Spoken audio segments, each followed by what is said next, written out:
And welcome back to Horror Queers. Oh, wait. What the hell is this? Trace, what are we doing right now? It's kind of a first for us here. Well, not really a first. I think we've kind of done this before when we did our interview with Eric Carmelo. But yeah, everyone, this is a snippet of yesterday's episode on Stage Fright with our guest, Rachael Nisbet. And we wound up cutting this out of the episode because it was kind of a too much of a tangent for us, you might say. It ended up being right in the middle of the episode, but then we realized after the conversation had ended, we thought it was really interesting and it might be kind of insightful. Yeah, absolutely. And, it kind of started with Rachael asking us about how people react to our reads of films, especially through a queer lens, because she obviously, if you listened to yesterday's episode, talks about giallo films and sometimes through a feminist perspective. And so we kind of started talking about that and then, went on. Yeah, we had a fantastic conversation, so we wanted to share it with you folks. Yes, so just enjoy this very brief minisode on, a little peek behind the curtain on what it's like to be a critic. Movies are not made in a vacuum. It's not like people just go away and they say like, oh, I'm making my art and I have no idea what's happening in the real world. I have no idea what my colleagues are doing. I have no idea what the state of the industry is. Like, people know those things, and oftentimes it comes into their art. It's why we can have richer conversations about like what's going on thematically and contextually and so on. And unfortunately, especially with foreign films, North Americans, we just don't either have the context or all of the details so that we can make as rich a dialogue about them. Yeah, exactly. But then even like me, like obviously I'm Scottish, but like there's things, I do a lot of research and I really try and understand, like the cultural kind of what was happening at the time. And it's good because then you can make all these connections, but you're never going to have the same kind of knowledge that someone in Italy would, because there's just references that you wouldn't get unless, and it's not even just being Italian, it's like, being alive at the time. And that's why I always think it's funny when you get horror fans that are really like I get like abuse now and again for being, a woman and whatever and talking what I talk about. But a lot of the time that people that give you this abuse, they're American or English, and they weren't alive at the time either. So I'm not saying I'm like a fully, fledged expert or whatever, but you're not exactly in a position to tell me that I don't know what I'm talking about either. I just think it really weird. Oh yeah, but it's funny that you say that, Rachael, because when we were doing research for like Flesh for Frankenstein, like that's an all-female commentary on the film, and you could tell that there was, I don't want to say a level of defensiveness in their responses, but they were clearly used to a bunch of stupid men telling them that they didn't know anything about the period, and it's like, you listen to the commentary and it's fucking rich and very well researched and everything. And I mean, we all know it's not easy to be a woman in horror on the best of days, but it is funny how often people want to tell you, oh, you don't really know what you're talking about. And you're like, do you really want to go there with me? I know, but it's like, and I don't complain about it that much, because in fairness, I don't get half as much as like Kat and other people like that, probably because I'm more irrelevant or something, I don't know, but it's just like, I just think like, why, if you don't get anything better to do? I just find it really weird. It's a strange one that people get so defensive. The one Hammer horror fans are mental.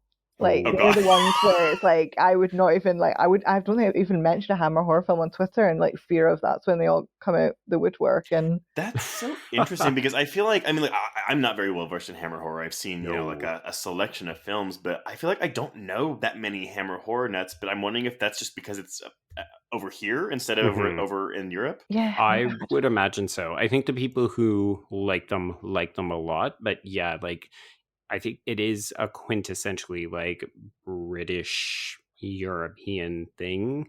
And also it's a bit more like time specific, right? Like Hammer was huge at a particular moment. And even though they're still around and still making movies and I think about to launch a comeback, I think for certain people, they're just like, oh, they're not really culturally relevant anymore. Yeah, I think a lot of people grew up with them, like when they were wee, they were watching them late at night on TV, or they went to cinema to see them, and they hold that kind of special, sentimental place in the heart. So maybe as well, because like, when you think about the British film industry and British horror, like naturally you're always going to think of Hammer horror. So maybe there's just that kind of defensiveness. And I get that. Sometimes I'm like saying, oh, this person's really annoying, or they're slagging me off or slagging someone else off. But I do get that thing of like people films are so important to people that they just, and Yes. it's such a part of people's identities as well, that when you're kind of someone else is coming in and they feel like they're not part of their tribe, or they weren't around at the time, or this, that, or the other, they kind of feel like, why are you taking my thing, and why are you making a name for yourself, like, and all those things. So I feel a wee bit sorry for them most of the time. I'm like, oh, for fuck off. I'm sick with you. But do you ever Oh, get that, like, is doing what you do, and like your perspective on horror? Do you find people are funny about that?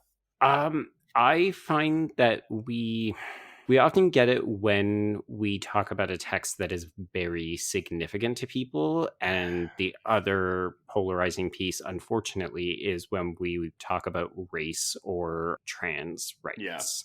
So Well, people, I mean, I will speak for myself as a Canadian. It's not as big of a deal in Canada, but I think that those are two continually hot button issues in the States, and people feel protective is not the right word, because that's not what they're interested in. no, It's like they don't want to be reminded of these issues.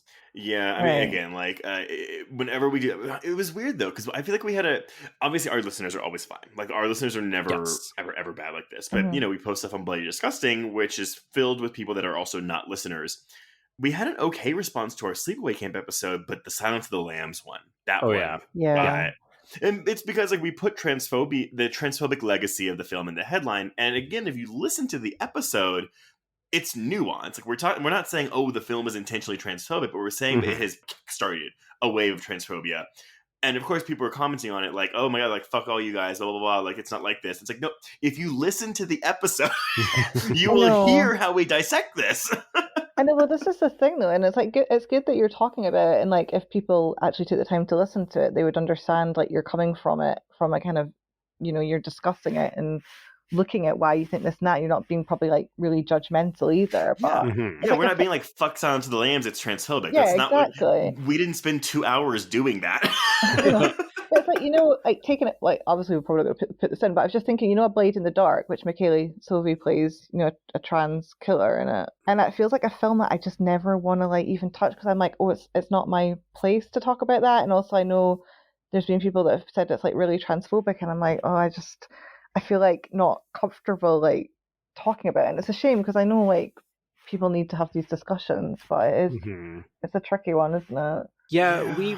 we've kind of made it a mission to say we will never not talk about something, with one Hmm. exception, because we have a policy about Jeepers Creepers, but that's Oh, different. of That's its course, own thing. yeah.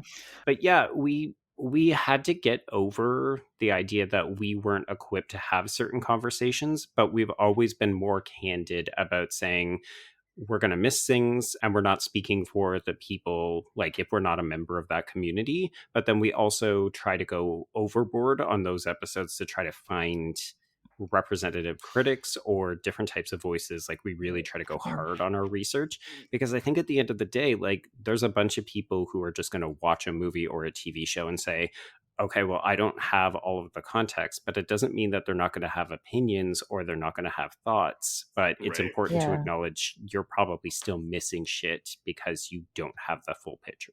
Well, it's this is what someone told me, and I always go by this. It's like, I if it's transmedia or if it's people of color, it's like, I can have an opinion. It's just not Mhm. necessarily an informed opinion, because I don't Right. have that life experience. Yes. Yeah, that's good. No, it's interesting to hear your thoughts on it. Sorry, I'm just taking the conversation somewhere like complete somewhere else. While I'm talking to you here, it's just Oh it's no. good. It's good to get like, yeah, because I always talk to other critics and stuff about it. I'm like, how do you navigate stuff? Because I had to do a visual essay on a film that had these like mondo elements, which is like kind of like Italian filmmakers othering kind of countries, like certain Oh countries yeah. in Hmm. Africa and all of that. And Mm, it was something I just had to spend so much time and really think about. And of course, it's different because as a white person, I can't Yep. really. It's not the same, but you just try and Hmm. give your perspective on, I guess, the historical perspective more than anything of why these films are made. yeah, it's Yeah. also just never a thing where I'm like, I'm speaking solely, like, let's say for gay men, like, I would never tell a non-queer person, no, you can't discuss this film, you can't do an episode on this film. Now, Hmm. granted, if I'm seeking out, let's say, podcast, episodes on a queer film, am I probably going to look for queer people that are talking about it? Yes, but I'm not going to say, like, if you're not queer, like, you're not allowed to do that. Like, I don't see the benefit of that. I find that what I'll do is I'll keep an ear out, or I'll look to see, like, are they fact checking things? Are they seeking to have a more informed opinion by like consulting other people and so on? The times that I get mad, and yes, I'm going to say it, it's almost always white men who just say, oh, well, I have a platform and a microphone, so I'm entitled and capable of speaking about this. And they have done absolutely no work to try to like keep their opinion informed.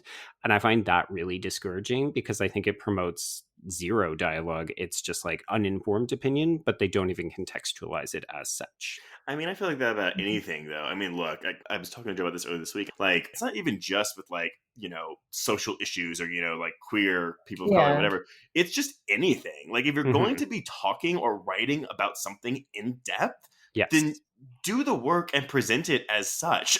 No, I know, I'm totally the same. And it's like, why I have kind of my niche area and stuff. And then I see other people and they just kind of do everything, like they do everything and then they don't do the research. So it just comes across as like, you say they're just so like ill-informed about it. And you're like, why do I want to hear the opinion of someone that doesn't know what they're talking about? It's like, I don't know. It's like almost like you think like they have such an ego on them that anyone just wants to listen to their thoughts on something that's like, it's just, whatever comes to mind. Like, it's nice doing this podcast because you've obviously done your research, and it's fine if you don't know everything about the Italian film industry or that. Like, we're all learning about everything all the time, but it's just, the lack of like, I think it's just the lack of effort. And it comes across like it comes across as almost like a lack of respect, almost too. Where I'm just like, come on, y'all. It definitely makes me appreciate the colleagues who are taking the time to put in that work and to think more critically. Like, okay, I'm going to have listeners, I'm going to have readers. What kind of expectations are they having of me as a person who is writing about this with a platform, with an audience, and so on? Like, I think of it as critics, we owe it to the people who are going to look at our work to do the best possible work we can do. Yeah, exactly. And it's like, that's kind of why I started writing about film, because I was so sick of like I don't consider myself like writing from a feminist perspective or anything. I just talk about films because I'm interested in them and like the history and whatever. It's not like I've coming from that, though it does come into my work obviously, but I started writing because I felt like there were so many like reviews and pieces where they were just so horrible about women, and I just thought like, that's not like, you're talking about a film, like it's not, I just found it weird that like film commentary was so and I'm not saying there's not a sexual component, like that's the thing, like, and obviously you're going to talk about the sexual component, but it's just the way that they were going into it. I felt like it's not really like appropriate or like respectful, and it's just Yeah.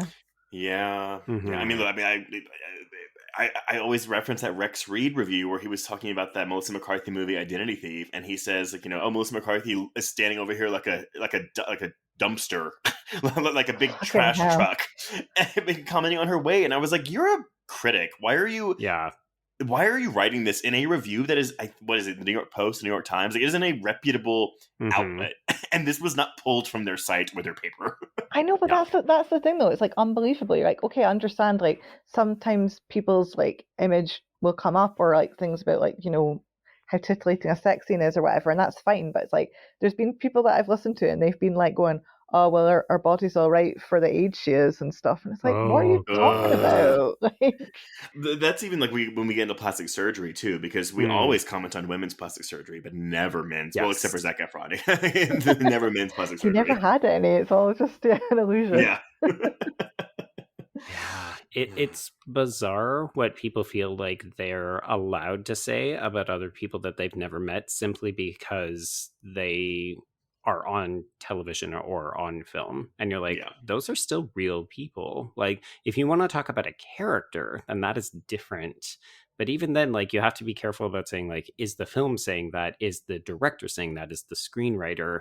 Or are you actually talking about the actor? Because like, those are all very different conversations, and some of those we should probably not be having on like a very large platform. Totally. It's good that like people like yourselves are aware of it. It's just a shame that not everyone like takes a minute, and like, it depends on your intention as well. Like, sometimes we all make mistakes and whatever, but if you're trying to be conscientious and write in a certain way, then hopefully that comes across that you're not meaning things with malice. But a lot of it's, I think it's how people just want like a cheap laugh, don't they? So they'll say certain things and they're just like, oh, I don't really care. Yeah. Sorry, I've just taken that. I went to like cutting all of that out, but I was just interested. No, I mean, I don't know how much of this I'm going to keep in the actual episode, but this was a really good conversation, though. I mean, like, I love talking about this shit. Well, if I like, don't expect it to be in the podcast, but just it's like nice that opened up, and it might be a bit heavy, and I was like saying some of that. No. I mean, again, like this is refreshing, and like this stuff that. Because again, so much of us are online and on Twitter that we don't get to have these conversations in person very often. I'm sorry, via microphone. Well, I think that honestly was a really fascinating conversation. I'm so glad that we were able to have it, because I think that these are the kinds of things that maybe everyday folks aren't thinking about, but I know as a critic, I'm certainly very mindful of it as we make a show or as we write our reviews and so on.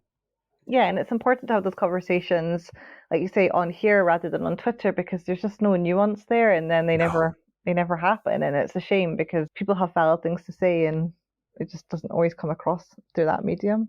Yeah, it's good that we had this chat. Yeah, I'm really grateful for that.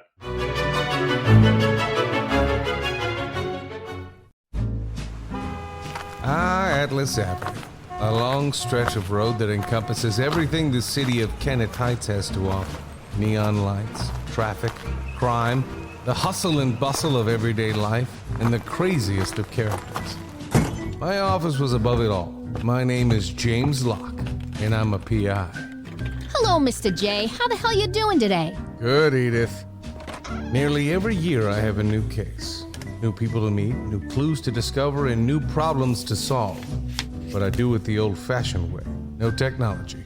Nothing post-1950. Hell, I don't even listen to podcasts, but you should. Atlas Avenue Beat is a spoof of the film noir genre with goofy characters, tons of wordplay, and non-stop raunchy humor. There's also 3 whole seasons out right now with more on the way. Just search for Atlas Avenue Beat wherever you listen to podcasts or visit us online at bloody.fm. Hello, I'm Shelby Scott, the host of Scare You to Sleep, a podcast where I tell you spooky bedtime stories full of creepy sound effects and music that is soothing yet unsettling to help immerse you into a world of horror. This is a show for those of us who have realized horror can be a strange but relaxing escape from reality. Speaking of escapes, sometimes I lead you through guided nightmares, like a guided meditation, but instead of flowery meadows, I take you on a journey through your own personal nightmare. So come get lost in the terror with me. Listen to Scare You to Sleep wherever you listen to podcasts, or find us online at bloody.fm. Sweet screams.